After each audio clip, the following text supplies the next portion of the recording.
The Washington Commanders kind of had an amazing year last year. It was kind of nuts. If you could encompass that in a word, a sentence, a syllable, what would you say? Oh, man, rejuvenation. It put new life into me because it's been so painful so long being a fan of this team. It felt good to finally have something genuine to be proud of. Yeah, I bet. But yeah, we're going to be getting into the Commanders, talking about their offseason moves, what they've done with the roster. And then at the end, of course, we're going to do a prediction on how they're going to fare next season. Go ahead, let the fine people know where they could find you. Absolutely. Rio Robinson, Rio_Robinson 91 on social media. Shows called Rambling with Rio. Just search Rio Robinson on YouTube and you'll see me all season long rambling about my favorite football team, the Washington Commanders, as we make a push toward a Lombardi trophy in 2025. Yes, we're talking crazy now, bro. Yeah, hey, I'm a Dolphins fan, so I mean, at least you get to talk crazy. Mm-hmm. We're just dead inside. But shoot, man, the Commanders, they went 12-5. A lot of people didn't have them going that. Matter of fact, I think I had them the reverse way. I thought there might be kind of a rebuilding period, but no, they went straight to it. They opened the year really strong, and then they turned that into a very strong playoff run. It was just kind of a nutty season in general for the Commanders. I mean, Jaden Daniels, he is him apparently, right? Oh my, and he checks every box possible on the field, off the field, in between the ears, his right arm, his legs. He is the quarterback we've dreamt about for 3 decades plus, and last year still feels like a fever dream. I'm still waiting for somebody to pinch me because I turned 34 in October, and my team in my existence has never won 11 games in a season before. So seeing a 12-win season, I'm still on cloud 9 to this day, and I'm talking crazy until all eternity now. Yeah, no, I mean, a lot of things went right for the Commanders. I was just looking at their EPA per play. And I mean, offensively, they were phenomenal. They were 4th both in passing and rushing. And even the defense was like pretty darn good. I thought that was going to be a big weakness as you kind of got the Dan Quinn turnover, but they end up being 8th in against the pass. And then, yeah, against the run, they were a little worse. We're bad against the run. Hey, Broshmo, you would have ran 400 on our defense. I promise you. I don't know about that, man. My 40 time's kind of up there nowadays. So, but I mean, shoot. Granted, they did have one of the, I guess, the easier schedules. They were 2nd in strength of schedule. But when it came to the playoffs, you were playing the best of the best. I mean, taking on the Buccaneers, who were red hot last year, Detroit, and then, I mean, the Eagles were kind of running through teams by the end of the year. I mean, that was very evident by the Super Bowl, but still phenomenal season by, like, what went right outside of just Jaden Daniels? We had the most perfect setup and timing of any team you've ever seen rebuilding. You know, they call it a recalibration and not a rebuild, but the timing of Daniel Snyder selling the team, Josh Harris buying the team on Ron Rivera's way out. So not only do you end up going into 2024 with the number 2 overall pick, you're coming in with You're selling this job to future GMs and coaches. You get $100+ million in cap. You got the 2nd overall pick, and you can hire a GM and a coach to be on one timeline together. That type of cohesion and synergy don't always come into play in the NFL. So it was a matter of everything lining up all in one. Like, you look at a situation like Chicago, Caleb Williams gets drafted to a lame duck head coach type situation. Jackson Dart just went to the Giants. He might be in a situation where he's playing for a new coaching staff in year 2. Everything lined up perfectly in Washington to put this thing all together, and they hired the right guys. And that's something we hadn't done in all of Dan Snyder's tenure in DC. Yeah, no, it was utterly pretty. Now the question is, can they rinse and repeat, or will they be some sort of sophomore slump or a maybe rocky year 2 in this marriage? And I guess we could kind of go into the offseason. There wasn't much turnover when it came to the front office because, I mean, you already had that. But when it came to, like, offensively snaps lost, I thought, like, Cornelius Lucas may have been kind of a bit, like, he's one of the better backups in the league. that guy could step in and give you a really good 3-4 games. And that might become key with the Sam Cosmi injury. But also De'Ami Brown, man, going and getting paid good money for a year, was like 1 year, $10 million. Yeah, that's more than I expected De'Ami Brown to get, because before his playoff De'Ami 2024, never forget, he hadn't really produced much outside of 2 or 3 plays a season in his entire career. So congrats for him for getting some money, and that's a fun receiving core down in Jacksonville. But yeah, man, shout out to De'Ami Brown. But Cole Luke, like you just mentioned, our guy Lucas, I call him the swing tackle extraordinaire. He is been so consistent for us because we've been a revolving door at tackle over the years. We've had the Charles Lenos of the world come through. He could go on the left side if needed. He can go on the right side if needed. And if he needs to start for a few games, like, he'll get the job done for you. So that is a big loss, but we made some investments on that offensive line this offseason. Some investments on that offseason, or on that offense in general. I mean, we'll get to some of the additions there, but defensively was probably where you took some of the bigger hits. Yep. Obviously, Jonathan Allen being like the biggest name to leave, and then of course you got like Benjamin St. Juste, which it's kind of like, okay, it is what it is, right? Jeremy Chin kind of having this breakout year after like Carolina couldn't figure out how to use him. I thought that he might surely come back. It was like, okay, I found my home, I found my situation, but now he's gone over to Las Vegas. So on top of that, Dante Fowler, another hit on that offense, or 10.5 sacks last year. Yeah, right, dude. He is.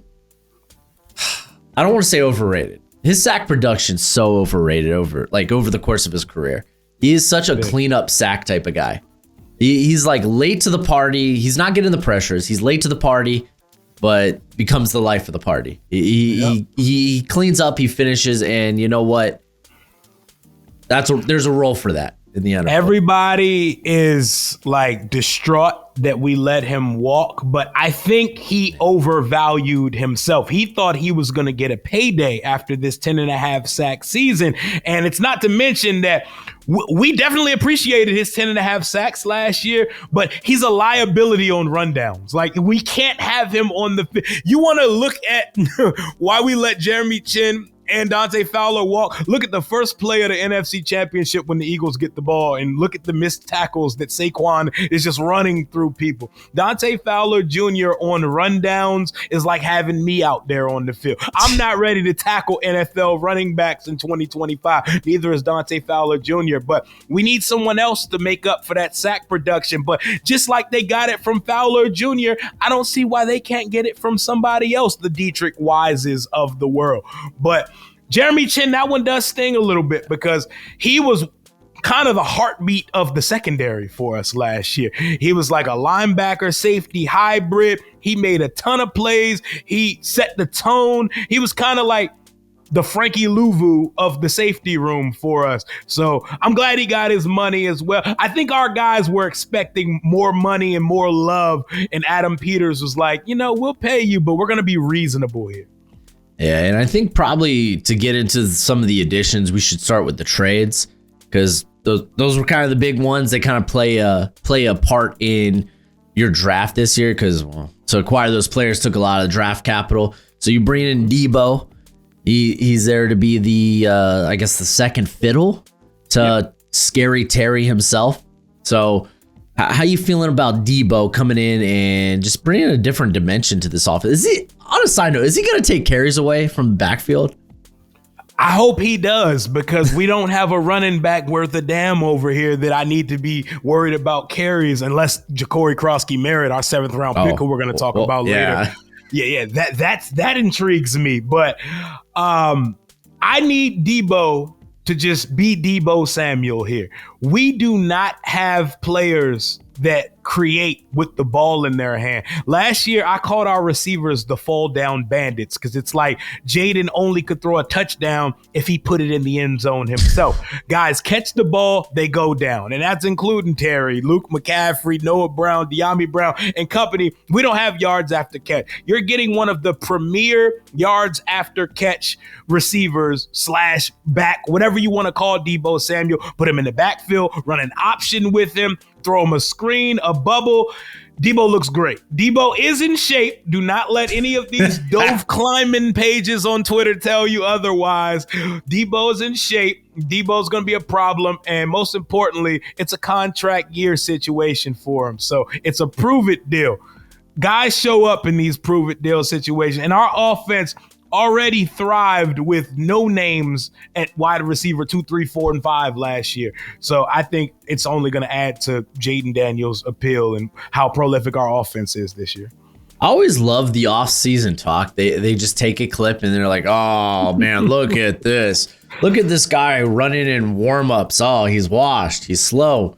He's a tortoise. And it's like, it's Deebo. He's not trying to get hurt. It's like one route on the air. Oh my God, this is a disaster. It's never going to work out.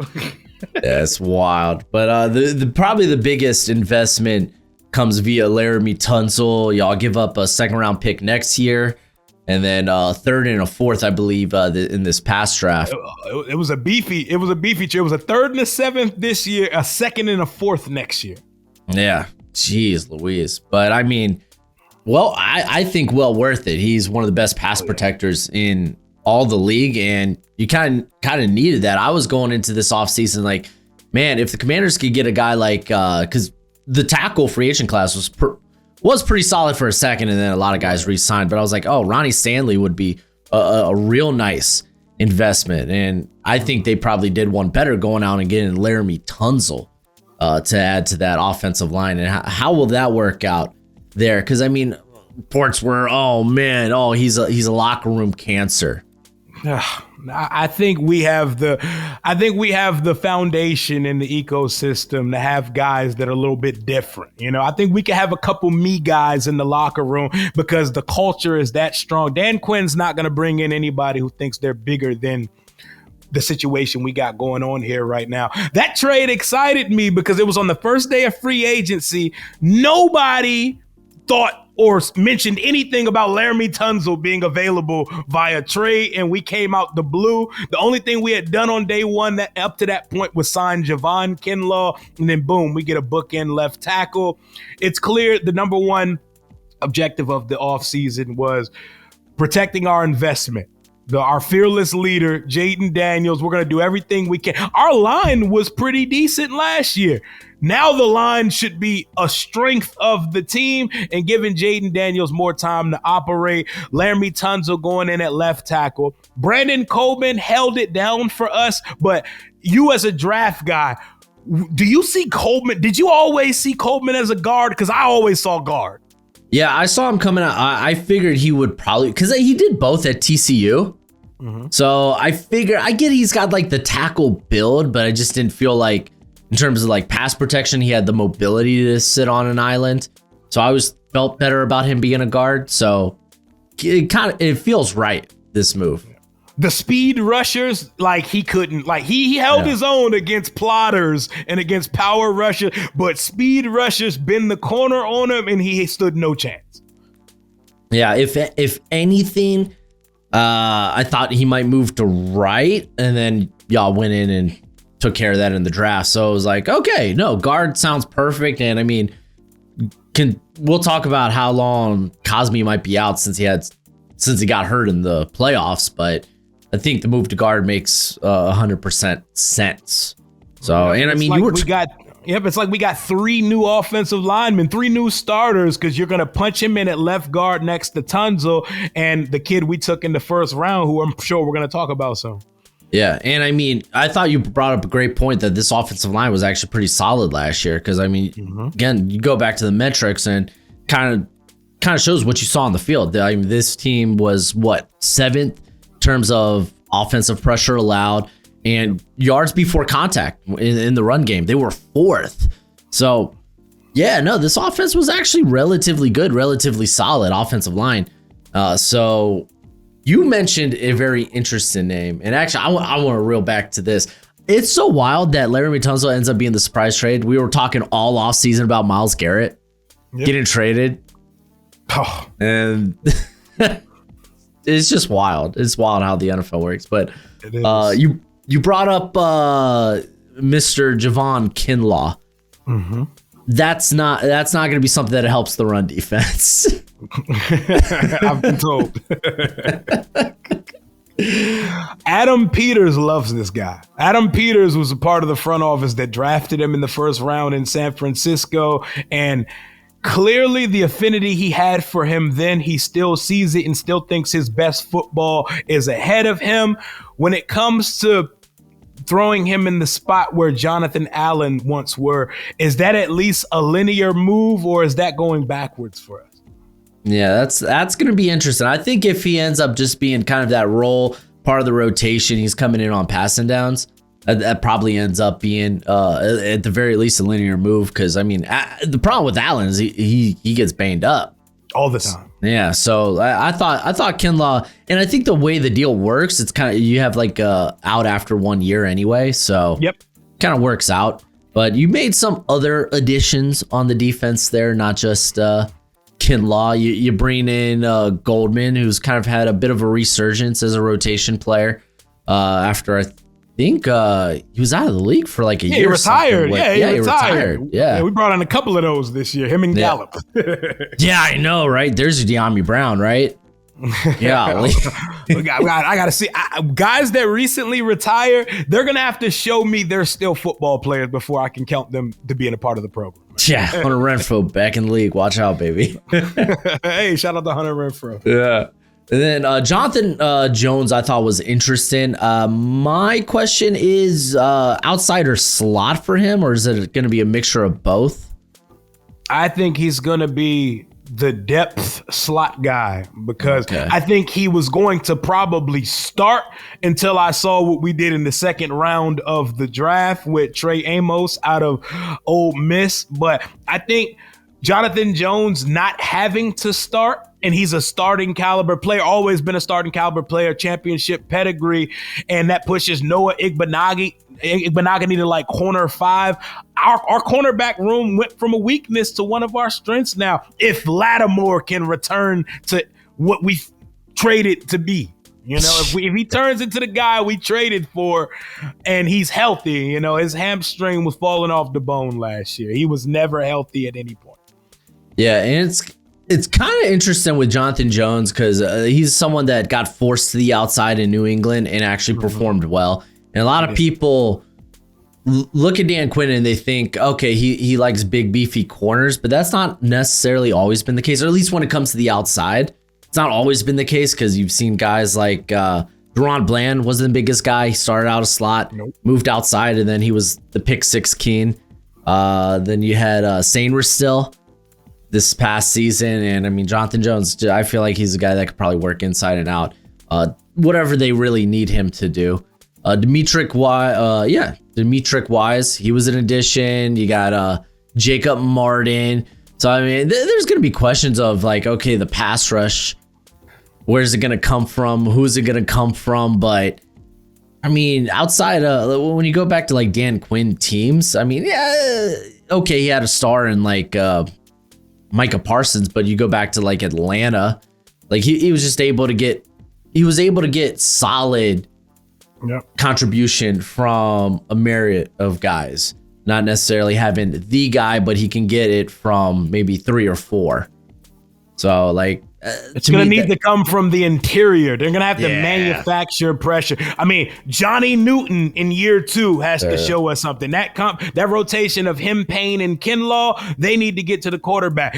Frankie Louvu had 8.5 sacks because we use him similarly to how they use Micah Parsons in Dallas. He's our Costco brand Micah Parsons, and he is the heartbeat of that side of the ball next to Bobby Wagner. So we're gonna have to manufacture pressures and be creative. I'm not as concerned and panicky as everybody else. Every day our timeline is full of, oh my God, trade for Watt, trade for Trey Hendrickson. Like, guys, we've made 3 aggressive trades since AP took over. I'm not sure where all this compensation y'all think is coming from for us to trade for a player of that caliber. I will say, don't go and Chris Greer it like the Dolphins do, where they make these massive moves to go get superstars, and then the depth on their team is just absolute cheeks. Because I mean, you still got to use the draft to get that depth, develop players, and maybe get some studs while you're there. So yeah, don't go away throwing all your capital. Don't. So Les Snead's F them picks didn't work for y'all. That's what you're saying. Yeah. Well, the difference with Les Snead is he hit on a lot of his like 3rd, 4th, 5th rounders. We don't do that. We don't hit. We're lucky to hit on our like first 3 rounds. Golly, dude. Les Snead's a different animal. Oh yeah, completely different animal, man. It works up there, man. Yeah. Y'all did also add, and this one I was like, I don't know about this. Like Will Harris kind of coming off probably one of his better seasons, but I've always saw him as a depth player. He's probably going to be the guy replacing Chin there. Oh yeah, he's starting. He got a single digit and everything. So he's the piece that if it works, our secondary may be completely fortified. I got to see it. I think he covers better than Jeremy Chin, though. Yeah. I mean, the thing about Chin was like the versatility, his ability to come in and around the box and make plays. Enforce it. Yeah, exactly. Harris is going to be interesting because I've just never seen him as a high-end star in the league, or not even like a Band-Aid. Like, okay, if he's a guy that has to come in, then cool. But he's also a guy, I think he started his career in the NFL as like a corner. So like he's been plopped around the defensive backfield quite a bit. But yeah, I mean, it didn't end there. Y'all had a draft. Y'all had what, 5 picks? Yep, 5 picks. Got to make them count. Yep, we have 5 picks because we traded 3 picks. So I mean, hey, when those 3 picks become like Debo and Laramie Tunsil, I'm like, okay, I think you could probably sleep easy with that.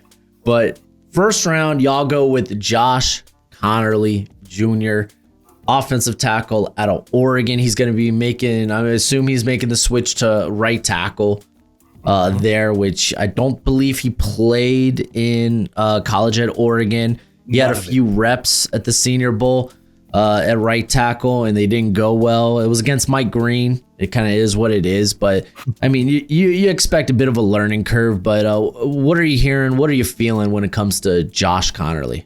21 years old. He gets to learn from one of the best in Laramie Tunsil. The kid looks 14 years old in the face, man. This was one of those eat your vegetable picks, like everybody expected an edge. And when guys like Ezaraku, Mike Green and company were on the board, most of us, we were not initially pleased when the name came off the board, but the more you hear about the guy, the more you like. Adam Peters was like praying this guy down the board to get the 29. They loved him. Cliff Kingsbury left a note in their office a couple days prior to the draft saying, take the tackle out of Oregon in the first round. Like, they love this kid. And he's raw, but they're saying that if he stayed in school another year, he could have been a top 10 pick next year. And a lot of it you can see. Look at the way he handled himself versus Abdul Carter. Like the guy, and that's someone he's going to have to see twice a year now, seeing that he's a New York Giant. So I'm excited to see what it can become. Our offensive line, we should not have to worry about it throughout the tenure of Jaden Daniels' reign here. Yeah, people get a little too queasy when it comes to drafting an offensive line, and year one's like a train wreck. And it's like, okay, well, you can point back to like an Andrew Thomas where he didn't really find his ended up being good until like, okay, we're starting to see it at like the last part of his rookie year. And that might be the case. It might be like a sink or swim type of situation, which, hey, A-okay. He's got the tools that make you believe. He really does. And then Trey Amos, I thought he might have a chance of sneaking into the first round, and y'all get him at 61. I thought he was for sure top 50. That's a hell of a pickup. We liked him at 29. They were like, if Connerly was off the board, that was someone they were going to strongly consider at 29. He has the Dan Quinn prototype. He's a long corner, has ball skills, can play zone, can play man. He looks like the energy at OTAs and mandatory minicamp, especially. Like he looks like one of those, man. Like he carries himself. He looks like it in the uniform. I say that because we've drafted guys like Emmanuel Forbes that don't even look like an NFL football player in uniform. Like some guys just don't even look like it in practice. This guy looks the part. He talks the talk. And I'm excited to see a cornerback room with him on one side, Lattimore on the other, and Sainra still in his natural habitat as a slot demon that can like in Michigan, Sainra still used to be like a demon blitzer, and he could get to quarterback. When we talk about being creative and manufacturing blitzes, that type of stuff matters. And I don't want Sainra still having to learn being an outside corner, man. You know, his first outside corner responsibility last year was on Monday night versus Jamar Chase. I don't want that anymore. I don't want that for us. Yeah, I mean, I like the idea of kicking Sainra still into the slot a lot. I mean, because a lot of people profile him as a slot, not slot only, but like probably a pigeonholed at the slot due to his size. That's his role. Mm-hmm. Yeah, former wide receiver. He's got that speed, and dude, if someone told me he was a former running back, because just the physicality he plays with, just utterly insane. So I loved that addition.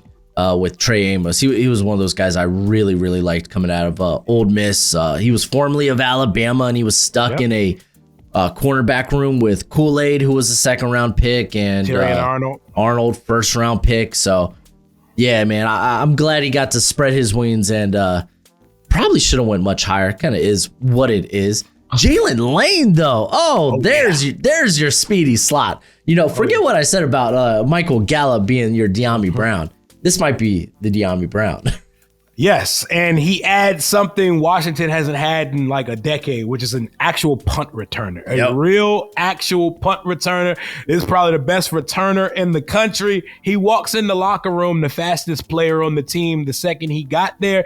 And once you see him in the building and stuff, he doesn't look as small. Like, I thought this is a small receiver. No, he's like 5'9", but like 190. So it's like... Yeah. He's robust. Like he has that Terry McLaurin mentality. Like, so many things feel like when we drafted Terry, like we drafted him to be a special teams player, but no, this guy's going to be a part of the offense. I can see Cliff Kingsbury finding a multitude of ways to get this guy the ball. I don't care if it's screens, his screen game, bubble game, reverse jet sweep. I see them do it all at Virginia Tech.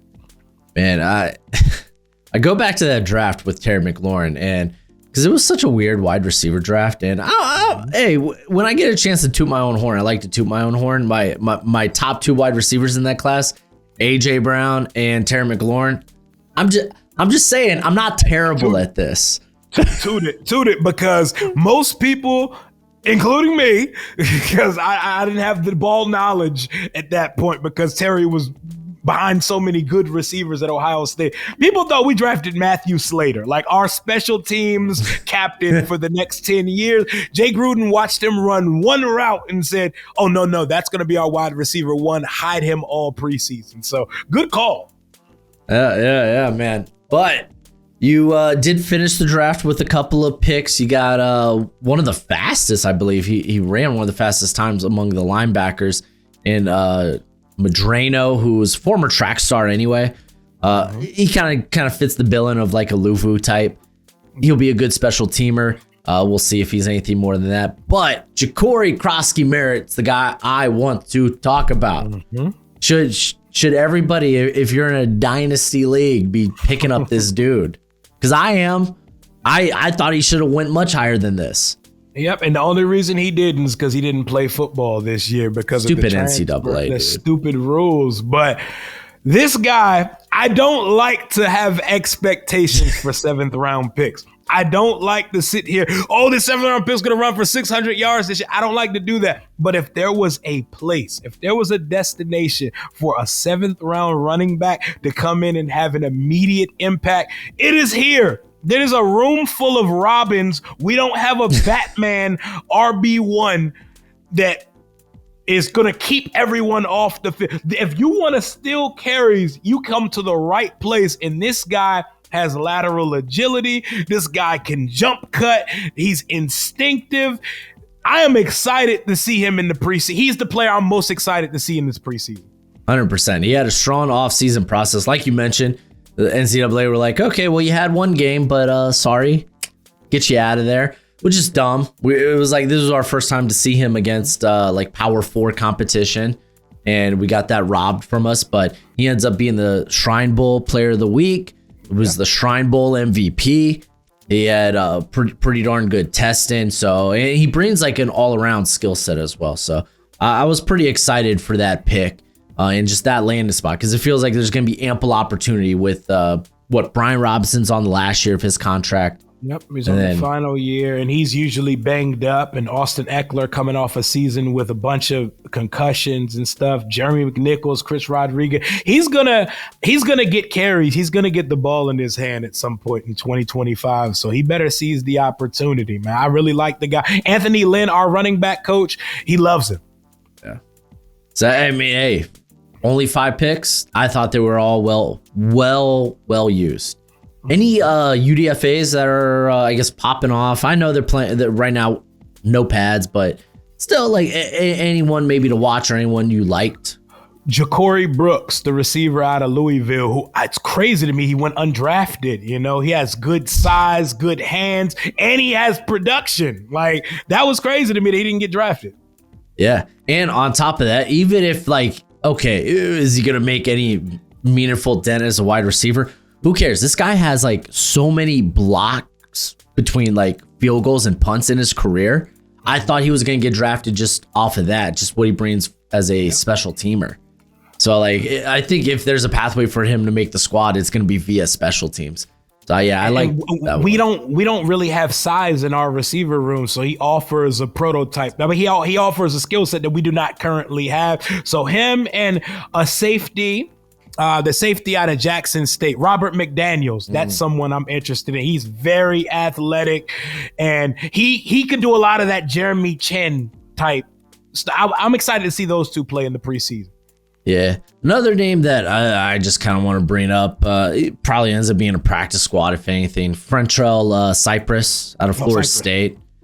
Yeah. Someone who was really good at Virginia and then kind of had okay years at Florida State, but he tested well. And I mean, he's kind of the build of what you would think a Dan Quinn corner would be. So like, I'm kind of curious, maybe can he like sneak into a 53-man roster? Can he beat out maybe a guy like maybe Seymour, who's really just a journeyman at this point? So definitely just a journey. That is a last minute bring up from the practice squad on Sunday just to wear the uniform type player right there. Frentrell Cypress, he's definitely interesting. He pops up on the tape sometimes, because I know everybody's there to see Azarie Thomas in Florida State. He pops up on the tape. Yeah. I liked him. I didn't necessarily. He was like late day 3, like again. Like a lot of it was like, oh man, I really liked him 2 years ago at Virginia. But we could go ahead and move to this roster. We could start with the offense, because I think the most intriguing discussion here is Samuel Cosmi likely out at least like the first 8 to 10 weeks. I don't know exactly what the timeline is for him to be back. What is that? Do you have any idea what that timeline might be? They're very close to the vest when it comes to information like this, so we'll probably get some type of update as soon as they report back. But a big guy tearing his ACL in the divisional round, that's probably definitely going to be I know I hate it so much, but it definitely gives us some time to tweak some things with the offensive line. A guy who started for us last year, like Nick Allegretti, would plug in the Sam Cosmi spot on the right side. I'm assuming we're not going to see Cosmi for the first 8 weeks of the season. Yeah. He was like one of my favorite linemen in the league, because I think it was the first, like, I think he was a tackle his first year, and I was like, keep him at tackle. Yeah, what are you doing? Keep him at tackle. It's like, okay, I get it. It's that from the guard real fast. It's like that. It's like Tyler Smith. Like he can be a good tackle, but golly, he's like an all-pro guard. Yep, great guard. Yeah. So who's gonna start at right tackle out of the gate? You think? Connerly. I think it's Connerly. I can't see. I think they do this thing where they make the rookies work for it. They're not just giving guys jobs day one. They even did it with Jaden last year. They had Mariota, getting the early work, but it's going to be Connerly. I think you're going to our week 1-5 up front. I think you're going to see Tunzel, Coleman, Biotish, Allegretti, and Connerly at right tackle. Okay. Yeah, I don't think Wiley's going to be starting at right tackle. Okay, so Wiley could compete for guard actually. That was actually going to be my next question. I was like, you do see Wiley more as like a swing tackle, backup, or do you think he's going to compete for that right guard spot? Yeah, I could definitely say our fans are very hard on Wiley, but Wiley held it down for us last year, man. Wiley and Coleman held it down on the edges for us last year, even if playing out of position. I think Wiley actually could possibly compete for that right guard spot with Nick Allegretti while Cosme's out. But I think the offensive line is going to become one of the strengths of this team. We hired Bobby Johnson coming off that tumultuous season as the Giants offensive line coach, and it worked for us. So I trust the process up front. Very nice. Very nice. I mean, looking at the offense, wide receiver could also be, outside of Debo and Scary Terry, it's like, okay, then who's that third wide receiver in? You have Luke McCaffrey from last year. Noah Brown's back. He was the guy that had the Hail Mary, right? Yeah. Noah Brown. Golly. Oh, my God. Probably my favorite play I've ever seen in my life. Single-handedly almost killed a man's career. Former Hurricane great, by the way. Oh, man. Out there. Yeah, man. Golly, dude. After that, it was like, okay, he's in and out of the rotation. He said, it was a roller coaster after that, man. We broke their season. You broke him. They lost 8 in a row after that. They were 4-2 and lost 8 in a row. Golly. To be fair, that's probably a blessing in disguise because Eberflus was never the guy there. Should have never been the guy. Ever. And I like what they did. They got Ben Johnson. I like how they're moving in Chicago now. Dude, he's going to unlock Caleb, man. I'm so excited for that. So excited for that. But we're not here to talk about Bears. Absolutely not. Screw the Bears. Who's wide receiver 3 here then? I'm hoping it's Jalen Lane. I'm hoping I don't want to put too much on a 4th round rookie, but Jalen Lane gives me the same vibes I got from Jamison Crowder when we drafted him about a decade ago. We had Garcon on one side, Deshaun Jackson on one side. Then we have this punt returning, speed route running demon out of Duke named Jamison Crowder who slid in and fit like a glove. I think Jalen Lane could have that type of impact. I want to say it's Michael Gallup, but I don't know if he's still a football player.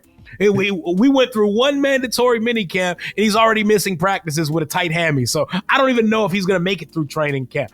It would be great if it's one of our drafted players. So it needs to be Luke McCaffrey or it needs to be Jalen Lane. But the probable answer is probably Noah Brown if he's healthy. My other question here is Ben Sinnott ever going to have a meaningful role in this offense? Listen, man, my football prayer warriors, man. If there is one player I need to have a second-year ascension, it ain't Johnny Newton, it ain't Luke McCaffrey. It's Ben Sinnott. We drafted him in the 2nd round. We didn't draft him to put his hand in the dirt and be Kyle Juszczyk. We drafted him to be a tight end. Ertz is probably on his last NFL year.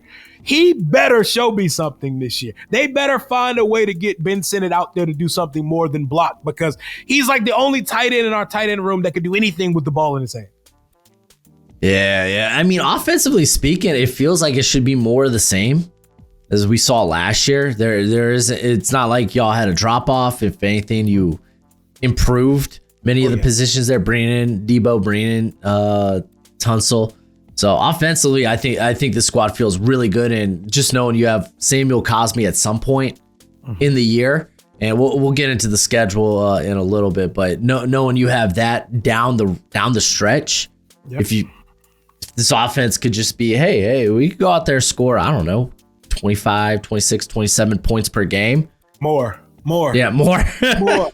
More. 29, 30 points a game, man. This offense is going to be prolific because the pièce de résistance is number 5. He's going to be better. There is no sophomore slump possibilities for this guy. This guy is wired differently. He's one of those guys. When it comes to the greats, you can have all the tape of them that you want to. You're not going to stop a guy that also has the tape on you. And this guy over prepares. You heard about the VR stuff that he does. He loves the grind, and you haven't seen close to the best version of him yet because there are so many things he can be better at.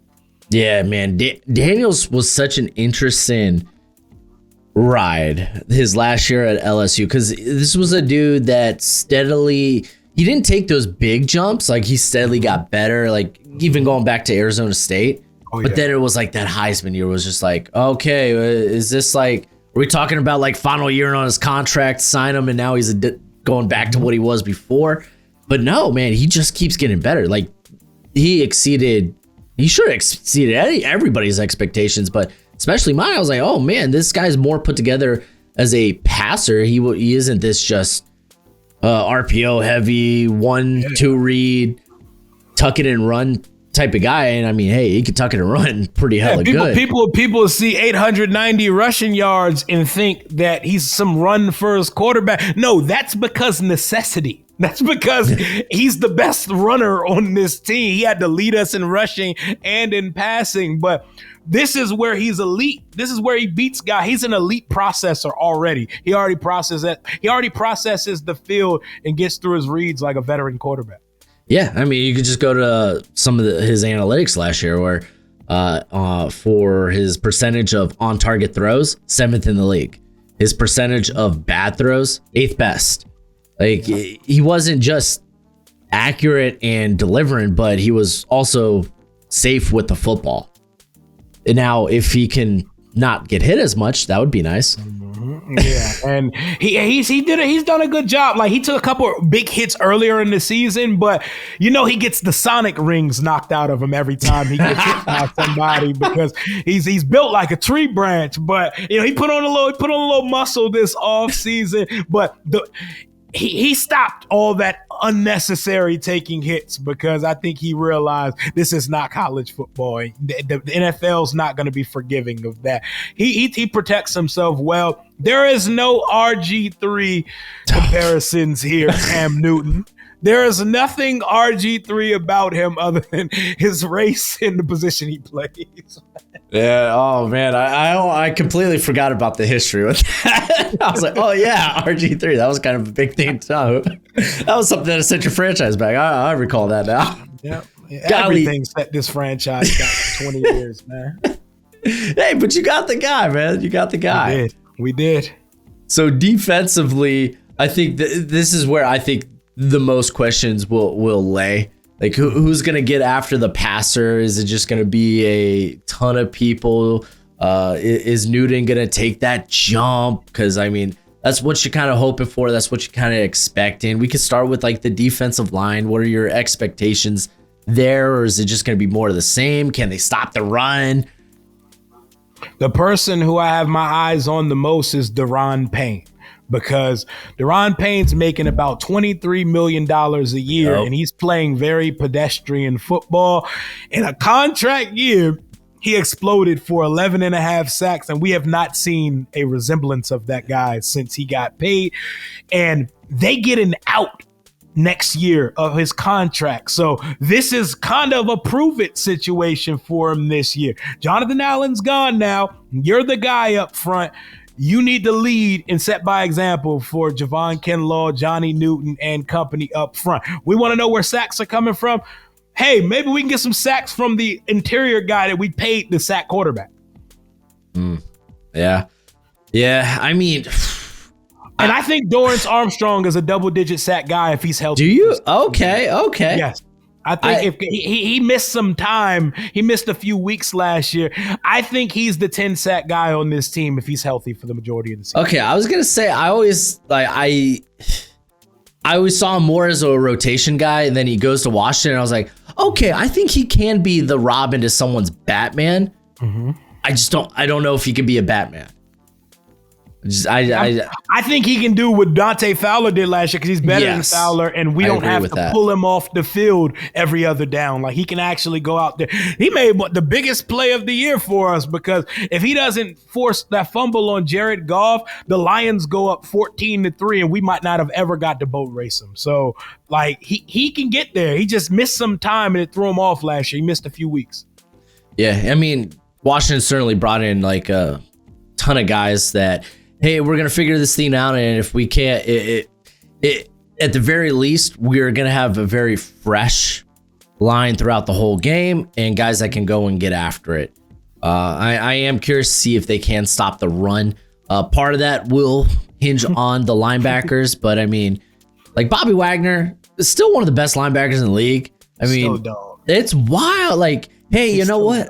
I'm not what I once was athletically, but it don't matter because upstairs, it's still all there. He's still 10 steps ahead of people, man. Dude, the guy has cinder blocks for feet, and he's still an all-pro linebacker. It's crazy. I'm so glad we get to see. I got to see the twilight of London Fletcher's career, and now I get to see Bobby Wagner. And Louisville is such a compliment and contrast next to him. I love our linebackers. Ron Rivera and Jack Del Rio didn't believe in linebackers despite being linebacker. Now we have real linebacker, but the key here is the successor to Bobby Wagner. I think that's going to be Jordan McGee out of Temple that we took last year. He missed a lot of time with injuries. They love this guy. He is a unit, man. I want to see him play this year. I loved McGee coming out of Temple, man. I really did. And then I don't remember if it was the combine or his pro day, but just blew it up. I was like, yeah, I knew this guy was fast. This guy's all over the field. Oh, I love hearing that. That makes me excited. I'm actually a little curious with Dominique Hampton, former safety, but he's moved to linebacker last year. Anything with him? Can he be more than a special team? Yeah. That's what I want to know. He's another player on my short list of I want to know what you are in the preseason because they moved him to linebacker. Him and Jordan McGee just follow Bobby Wagner around everywhere. It's beautiful. Like, you see a lot of mic'd up moments where he's always there. You can see that they take to the tutelage of Bobby Wagner. But I need to know what Dominique Hampton is. Everyone glosses over. I mean, everyone loves Jordan McGee. No one knows what Dominique Hampton is. I think he needs to show something because he could be one of those possible roster bubble guys if he doesn't show us something this year because a position change, a bunch of injuries, you kind of lack an identity in the room. And we just drafted Kane Madrano, so he's going to have to show us something.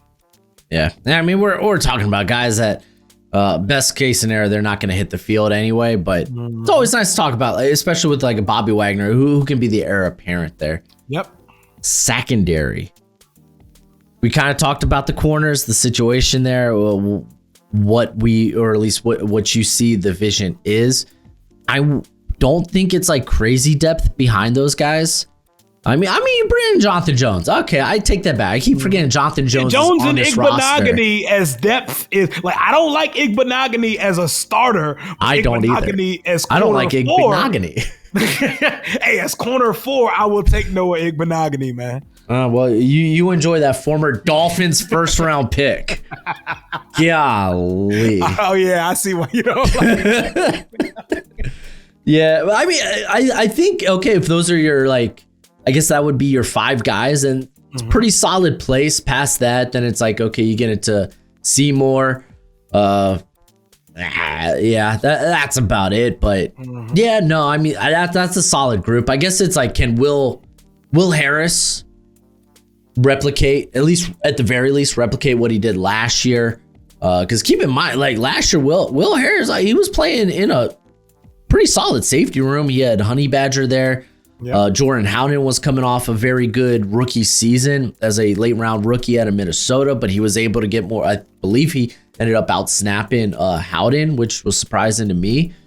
So if you could kind of replicate that, then you're probably in good shape. Quan Martin is so underrated, dude. I think it's breakout season time for Quan Martin because he showed a lot of flashes last year.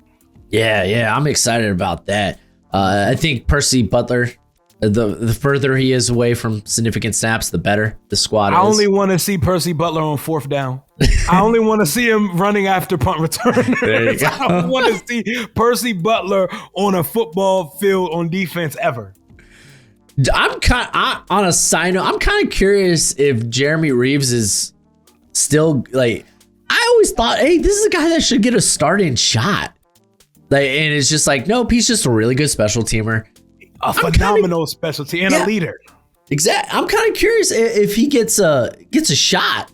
What we might see with that. I don't know, man.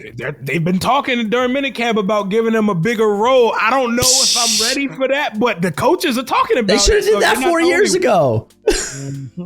I'm cool, man. Let him keep being what he being, man. An elite. Hey, that is our Matthew Slater right there, man. Let him keep being what he is, man. And just a guy who, again, probably not going to see field. Don't know if he make the roster. Tyler Owens, he was just kind of this like athletic freak coming out of formerly at Texas, then Texas Tech. Creative player right there, man. Yeah, exactly. Just, learn to play football. Where's he at? I feel like at the very least, he could be a really, really good special teamer just because of what he brings to the table. He's that already. I would like to see him. I would like to find a way for them to get him on the football field because he looks like a linebacker and moves like a corner. So you got to find, like, if he could play football, you got to find a way to get him out there. He made the team as an undrafted free agent, and he flashed a lot in preseason. He got banged up a couple times during the regular season, but I'd like to see what he could do at some type of safety. Yeah. So, I mean, okay, there's a bit more encouragement there. I mean, outside of, like, Butler, Reeves and honestly Owens, it's like, okay. They just need to be all right. We don't need the defense to be dominant. We just need it to be opportunistic, and we need to force turnover. Oh, my God, we do not force turnover. That's why it was so crazy to see that Lions game because my team does not recover fumbles, and they do not intercept the ball. So to see 5 turnovers created in the playoff game, that was like a fever dream for me. I think moving Sainristil still back into the slot, I think will be huge from that perspective. I mean, you go back to Michigan where he was primarily playing in the slot that final year. I think he had like 5 or 6 interceptions. 2 of those were pick sixes.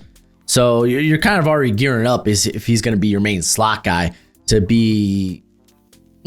create more turnovers, to be a little more productive in that category. So, yeah, I mean, that's kind of the Washington, right?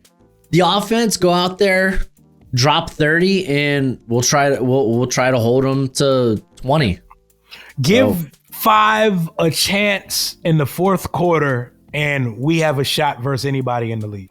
There you go. But hey, without further ado, let's go ahead and take a look at the schedule as Washington, man.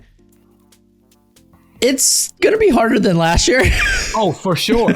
For sure. This comes with the territory. Yeah, I mean, it's not like it. I don't want to say it doesn't necessarily open up terribly. You get the Giants. They're in their own personal hell right now. Oh yeah, their schedule's wicked, by the way. Oh, dude, I know. I had Bobby Skinner on, and we were talking about it, and he's like, I just kind of like want to see our coaching staff like survive the year because I know the team won't. Like this is gonna be a bad squad. So good luck, Godspeed. But Packers in week 2 in Lambeau. That's gonna. Do y'all have any international games? Yeah, we play y'all in Spain. We play y'all in Spain. First ever Spain game at Santiago Bernabeu Stadium. Let's go. I literally just popped that up and I saw that. I was like, oh, flip, dude. That's right before both our buys. So no real advantage for either. But I think I would say y'all are probably the better team. So that's going to be fun, man. We're calling that the JD Cinco game over here, man. JD5 in Spain. I can't wait. I'm just hoping Tua's playing. I was just going to say the same thing.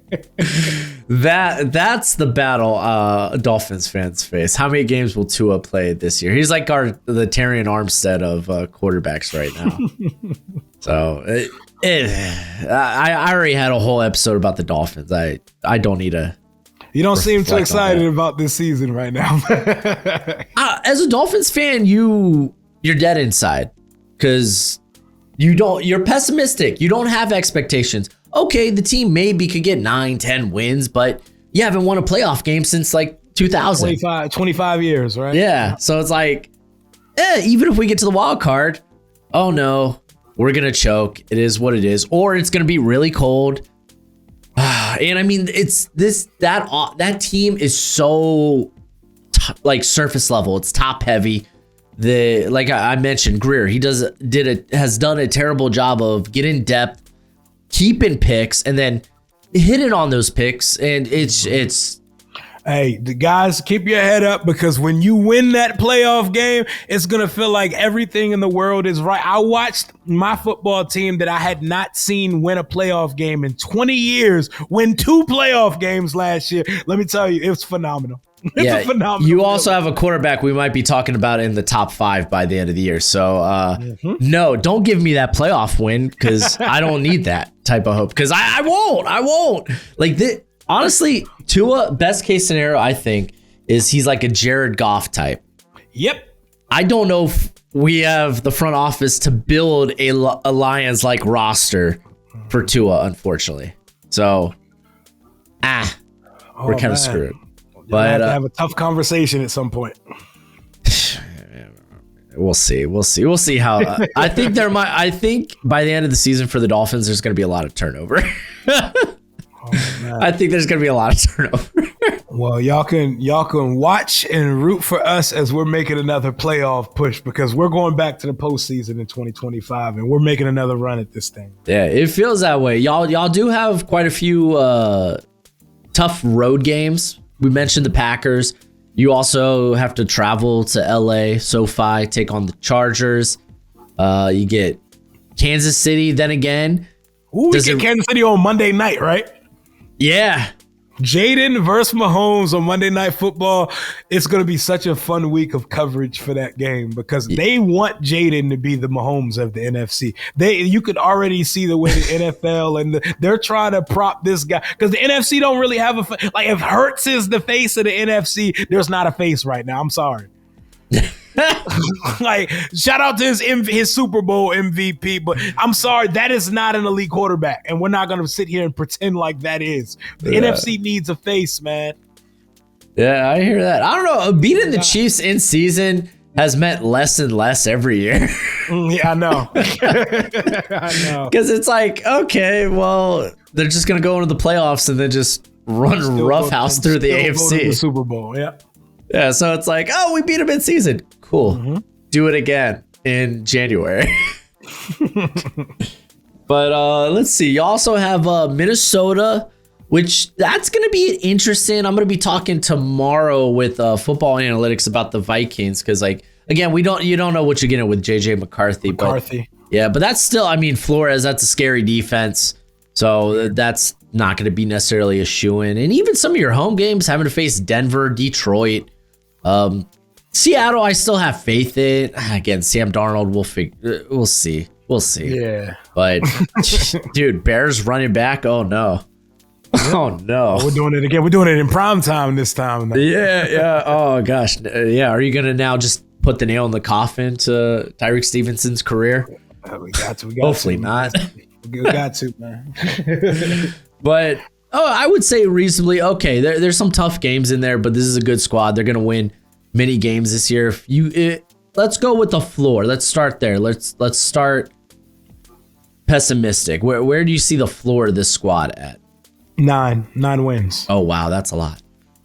Yep. I see the floor of this team being 9 win. I don't see an under 9 win football. I'm not going to knock on wood when I say 5 would have to not be out there for us to win less than 8 games. And I'm going to knock on wood as I'm saying that because I don't even want to put those type of thoughts manifested in the air.